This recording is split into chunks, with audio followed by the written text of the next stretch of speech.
Welcome to Divergent Wisdom Broadcast, where curiosity reveals the endless aspects of convergence between science and spirituality. Join me, Doc Sibson, as we explore new perspectives with our guests, bridging the space between worlds to discover paradigm-shifting common ground. It's time to get rebellious. Hi, and welcome to the very first episode of Divergent Wisdom Broadcast. My name is Dr. Sarah Sibson, and I am so excited to have you here. This has been a very long time coming, and I have been surprised by how hard it was to press record, considering I have been dreaming about creating this for quite a while now. So thank you for staying with me as I figure out how this all works and ride this roller coaster of being on video and all the technology stuff that comes with that. And hopefully by the end of this first episode together, I will have found my feet and you can see where we're headed. So I wanted to share a bit about myself to get started so you know who your host is, and a little bit about myself for understanding of my perspective and my lived experience as a neurodivergent human, which is the thing that prompted all of this and the expansion that has come from it. I am finding it hard to know where to start.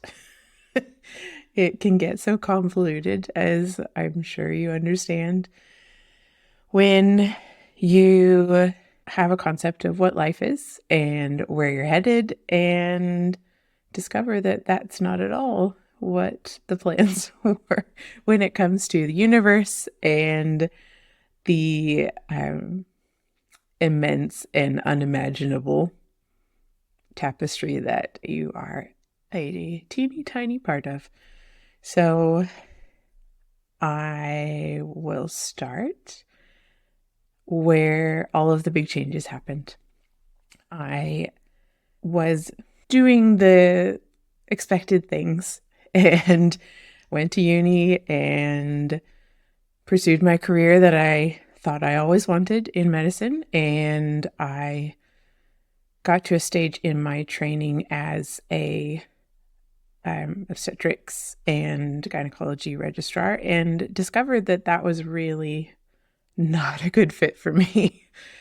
I have a huge heart, which needed to be completely shielded and shut off in order to be able to do that job. And it is not a good way for anyone to experience their work life, especially when you have such important decisions to make and people to care for.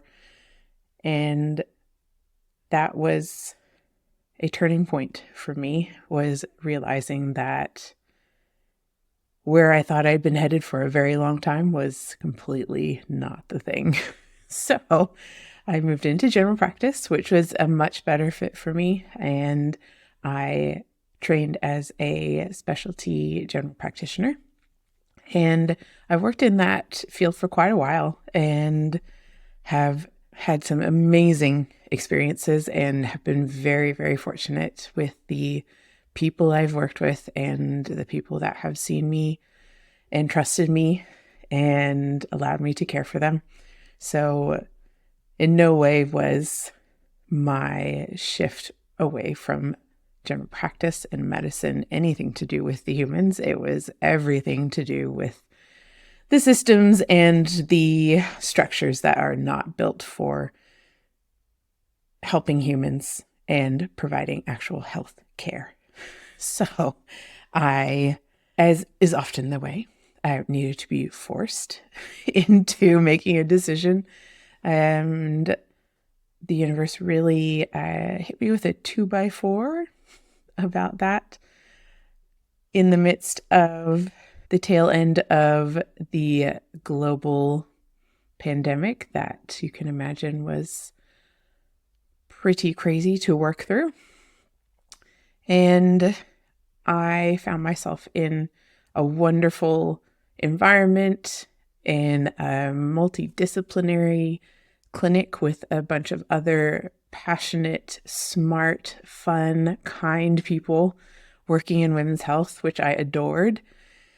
And I was still very much not in the right place. And I don't know if any of you feel that way or have felt that way, but it can be very disorienting. And unless you are given the opportunity that you need to realize that change is the solution, sometimes you just stay there. And I totally get it, because change is scary and hard, but it also is the only certainty in life, as far as I can tell.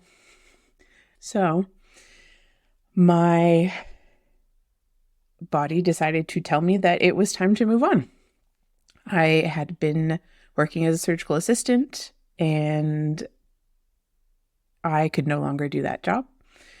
I couldn't do a whole bunch of aspects of my clinic work, all due to a physical limitation that seemingly came out of nowhere, but it was obviously my system telling me what I intellectually already knew, really, and definitely knew deep down, which was I needed to be doing something completely different, which is how we've ended up here. So I officially have stepped away from my clinical work in medicine and set out on my own, doing my own thing, being my own boss. She's kind of a taskmaster sometimes, and apparently sets aggressive deadlines. Who knew? And have discovered that sometimes the things that you do to keep going and surviving are the very things that get in the way of being yourself. And as the mug just off camera says, you can't be anyone but yourself. Everyone else is taken.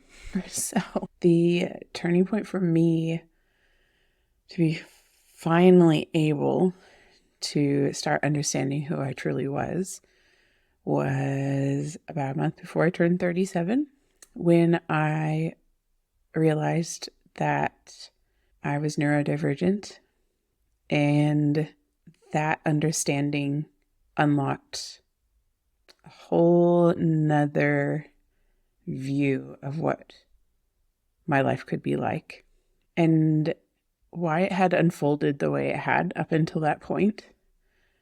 I think that is the real blessing of finally understanding all of that, is the gift of being able to start forgiving yourself, who is likely to be your own worst critic when you're neurodivergent, and particularly when you don't recognize it, and to start moving forward and reclaiming parts of me that I hadn't ever valued or understood or even allowed to be part of my identity. And I feel like the opportunity to embrace my difference as far as how my brain works and how I view the world from that perspective also gave me the pass, in a way, to start re-examining so many things that I've experienced over my life that you just call mystical. And if you are a scientist working in medicine, surrounded by other left brain focused, rigid rules and evidence-based people, then you just ignore it because it makes you feel like you're nuts. So the invitation to change and be bigger and be more myself in my view of the world and also my experience of it, then gave me the chance to start exploring those elements of my life as well, which have been the most transformative and healing parts of processing a life where I didn't understand myself and no one else understood me.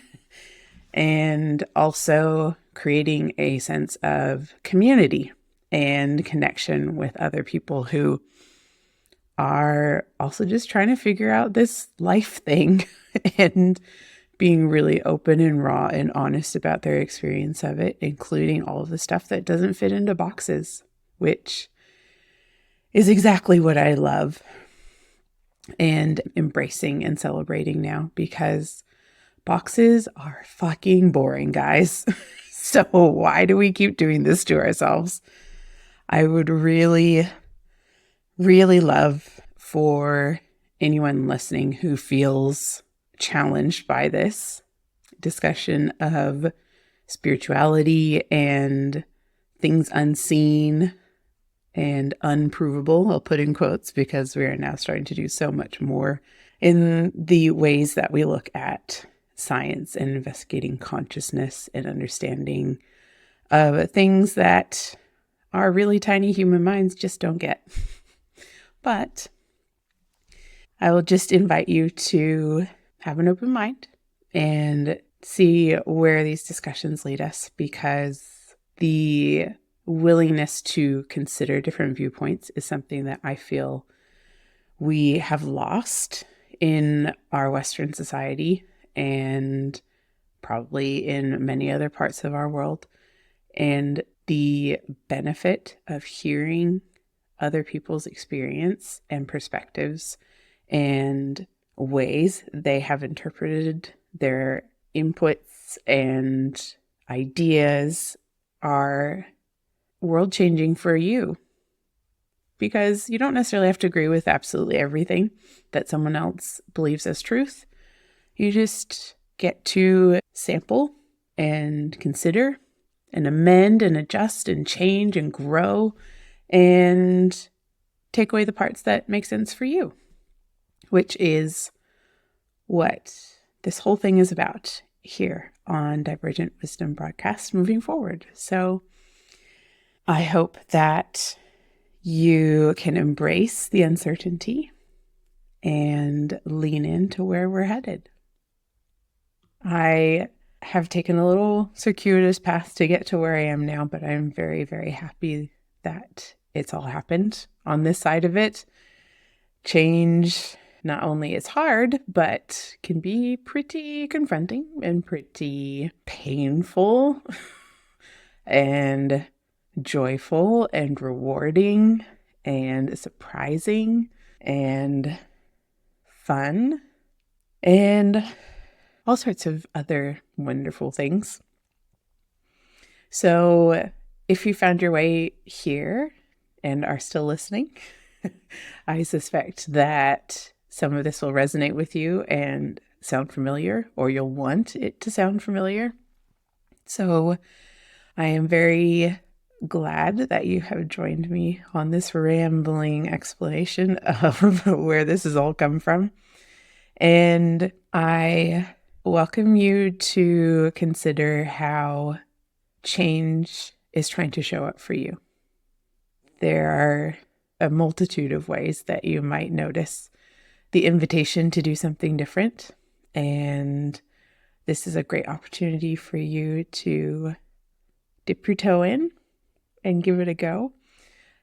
And you might not be ready to completely commit to anything like that just yet, but I hope you will continue to join me as I talk to you and all of the wonderful cosmic family that will hopefully create a welcoming community in the comments and our interactions. And you will bloom into the idea of that change soon. So the flavor of all of what's coming is, I feel a little bit, don't want to say unique, because I definitely have enjoyed and been bolstered by other conversations like these ones that I will be having with my guests. But the siloed approach to science and the siloed approach to spirituality have been very well entrenched for so long that I feel like it's going to be a little bit confronting for some people to consider the fact that there are more and more examples of these two worldviews really being different ways to look at the same thing. So I look forward to sharing all of these wonderful concepts and people and discussions and evidence of change in our collective understanding of things. And I can't wait to dive into everything with you. So I think that's where we're going to wrap things up for today. I am so glad that you have joined me and can't wait to see where this all goes. I will see you on the next one and want to send you all the love and stardust in the meantime. Thank you for expanding with us on Divergent Wisdom Broadcast. We deeply appreciate the contribution of your time and attention to our shared adventure. If today's discussion resonated with you, we'd love to hear your thoughts, revelations, and experiences in the comments. Please take a moment to subscribe and share us with your cosmic crew. And remember, we're all made of the same stardust.